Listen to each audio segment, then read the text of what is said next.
I'm Ella. I'm a DMP student, and today I'm going to be performing a neurological exam on you, okay?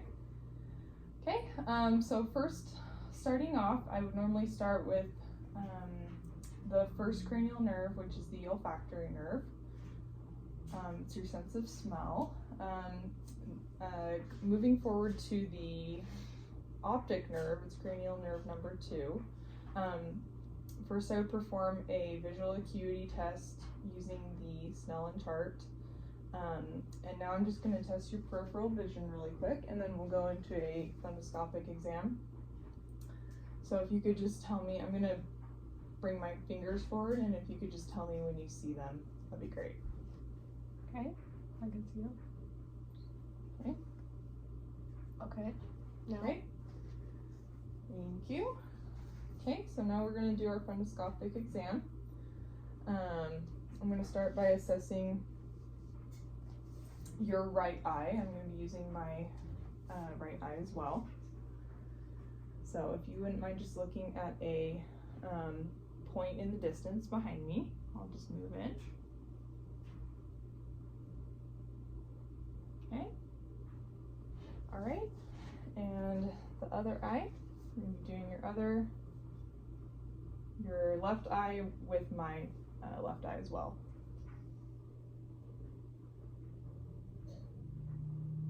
Okay, so on both eyes I was able to note the optic disc was a creamy yellow color with well demarcated borders.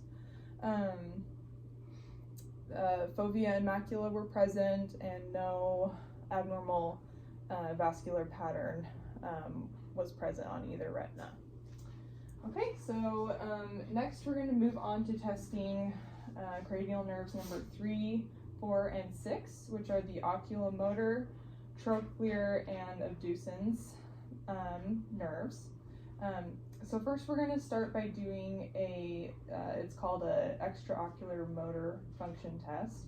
So I'm just going to have you follow my finger with your eyes.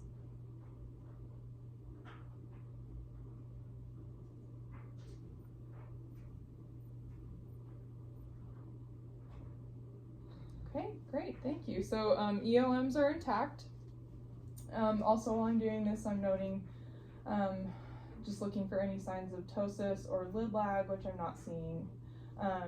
Now I'm just going to be checking the light response, making sure that both pupils are equal and reactive to light. I'm going to be looking for the corneal light reflex, and just making sure that that light response is consensual and accommodating. Okay, so going back in with my light again, I'm just going to pass this over your eyes really quick. Okay. Okay, so I did see the corneal light reflex when I passed that over. I was also able to note that both pupils were reactive to light. Okay, now I'm just gonna have you put your hand like this on the bridge of your nose. We're gonna shine a light in this eye, making sure that other eye is reacting. Okay, same thing on this one. Okay, all right, so both pupils were reactive to that light. Okay, so now we're going to be moving on to the trigeminal nerve, which is cranial nerve number 5. So first I'm going to start out by having you clench your jaw. Okay, great, thank you. And now we're going to be moving on to just having you kind of perform a couple different exercises. So I'm going to grab this Q-tip, and I'm just going to be placing this in 6 locations around your face. So this is the dull part, and this is the sharp part. And if you wouldn't mind just closing your eyes and telling me if you feel sharp or dull on either point. So we'll do the top of the forehead. Sharp, dull. Okay. Dull. Sharp. Dull. Sharp. Sharp.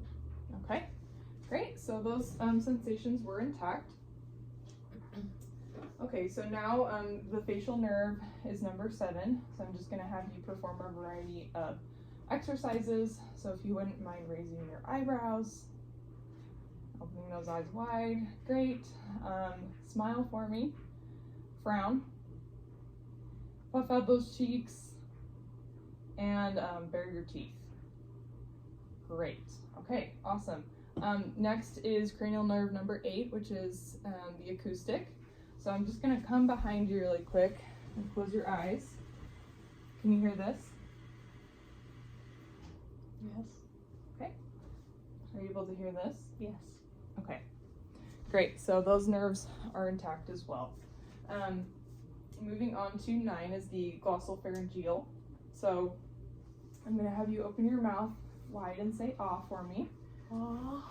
Okay, I'm just inspecting the palate and uvula, making sure there's not any tremors or asymmetry. Not seeing any of that. And then if you wouldn't mind swallowing as well to test cranial nerve number 10, which is the vagus nerve. Okay, great. So 9 and 10 are both intact. Next is 11. So I'm going to place my hands down on your shoulders. If you could shrug your shoulders. Great. She's able to move her shoulders against resistance. I'm going to take the back of my hand. If you wouldn't mind turning towards into my hand, pressing into my hand. Thank you. Both sides. Okay. So spinal accessory nerve number 11 is intact on both sides. Next is the hypoglossal, which is number 12. Would you mind saying late to dinner? Late to dinner. Okay, so there's no issues with speech pattern or anything like that. And then if you wouldn't mind sticking out your tongue, moving it side to side, up towards your nose, and down towards your chin. Okay, no vesiculations or asymmetry or anything like that noted. Okay, and then final thing, still back of hand, I'm going to have you put your tongue into your cheek and press against my hand. Okay? Okay, great, thank you. Okay, so that concludes the cranial nerve portion of the exam. Next, we're going to go into deep tendon reflexes. So we're going to start by doing your bicep, tricep, and then we'll move on to patellar and Achilles. So let me just grab my hammer right here. Okay. And I'm just gonna move the camera down right here. Okay. All right. So can you roll up your sleeve for me, please?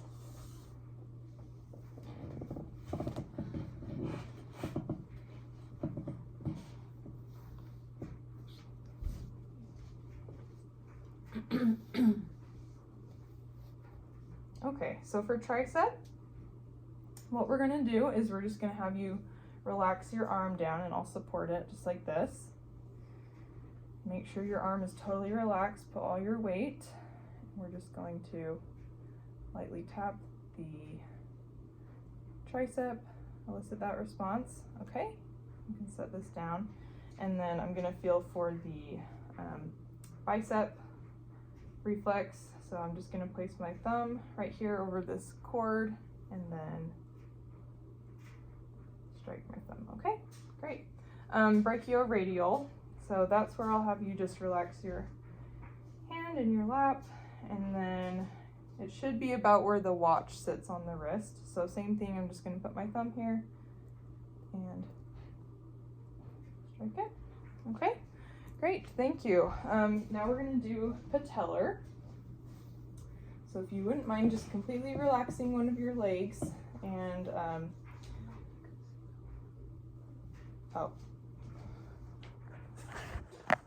I can kind of move this down as we do that. Okay. All right, so leg is completely relaxed. Do you want to do that thing where you hold your arms together? Okay, great. Thank you. Okay, so, okay, thank you. And the other one? Oh, and I forgot to mention that you can let go of your arms. That with the 3 on the upper extremities, I would do that bilaterally as well to make sure that all those deep tendon reflexes are equal on both sides. Okay, and then last one, we're going to do Achilles. So I'm going to dorsiflex the foot just like this, and then kind of go from behind like that. And what you should be seeing is kind of the foot coming down like it's pressing on a gas pedal.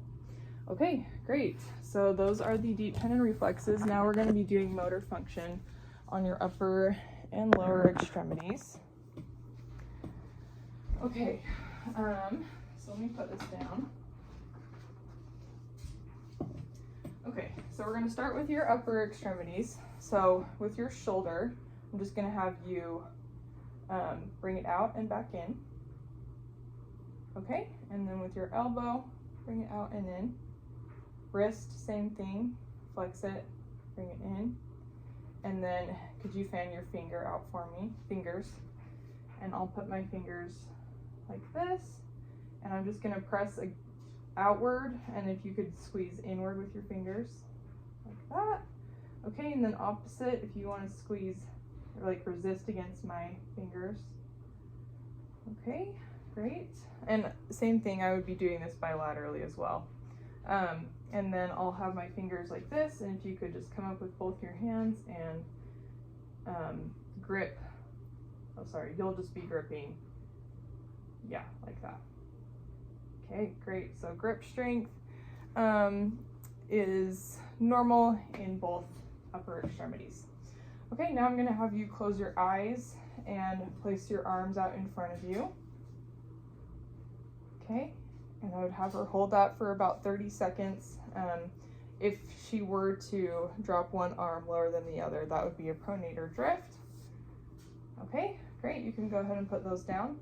Now we're going to be testing the motor function of the lower extremities. So we're going to start with some hip flexion. So if you could bring your leg up towards your stomach, great. And then I'll have you take your knee and swing it out and in. Great, thank you. And same thing, I would do this bilaterally as well. And then we'll take your knee, swing it in and out.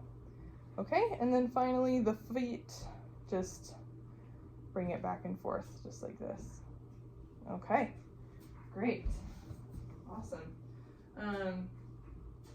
Okay, so now we're going to be doing some coordination and gait tests. So the first thing I'm going to have you do is put your palms on your knees and alternate them to the backs of your hands, moving rapidly. Okay, great. So now comes the gait portion of the exam. So I'm going to take the camera and move it, and then if you wouldn't mind just walking down in a straight line and then turning around and coming back. Okay, so I'm looking at the feet, just making sure. Oh, and a heel-toe fashion. Yep, you're doing it right. Great. Okay, so she's able to turn around and walk without any loss of balance or anything like that. Okay, now we're going to do the Romberg test. So I'm just going to have you close your eyes and stand with your hands at your side. And if it were an older patient or someone with mobility issues, I would stand nearby to make sure they wouldn't fall. Okay, so she's able to maintain balance with eyes closed. Okay, let's have you sit back down in the chair. Let's see. Okay, so now we're going to be doing the sensation assessments. So let me just make sure this is visible. And same thing, here we are back with our Q-tip. This is the sharp end, this is the dull end. And then if you could just close your eyes, I'm going to be putting it on your hands and your legs, and if you could just tell me if it's sharp or dull. Okay? Sharp. Okay? Sharp. and then Dull. okay. Dull. Okay, great.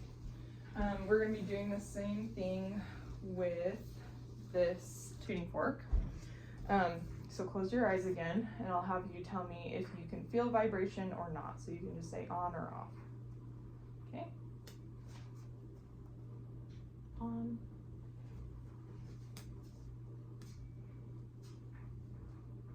Off. Okay. On. On. Okay.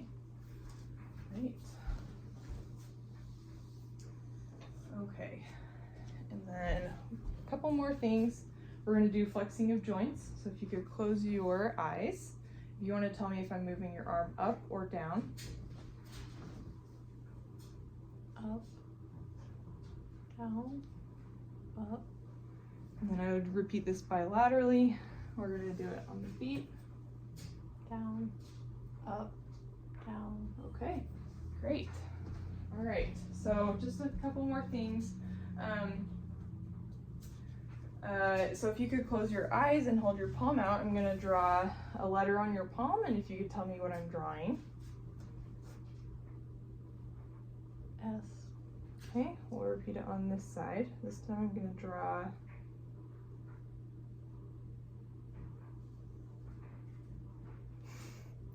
Do it again. yeah.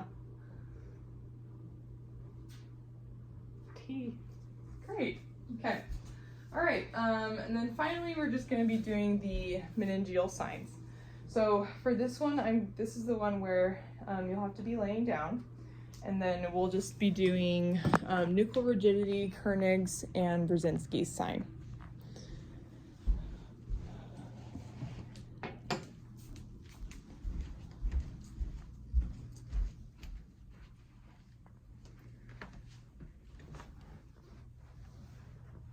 Okay, great. And then if you wouldn't mind laying all the way back. Great, thank you. So let's see. It's a little hard to film. Here, I can hold it. I can hold it just like this. Okay, so I'm gonna move your neck forward, so chin to chest. Is that painful? No. Okay, so no evidence of nuchal rigidity. Now with Koenig's sign, I would flex her leg up just like this and move it in towards her belly. Is that painful at all? No. Okay. And then finally, Brzezinski's, I would raise her head up like so. And if it were to be positive, then her legs would also come up and flex. Okay, she is neurologically intact and the exam is complete.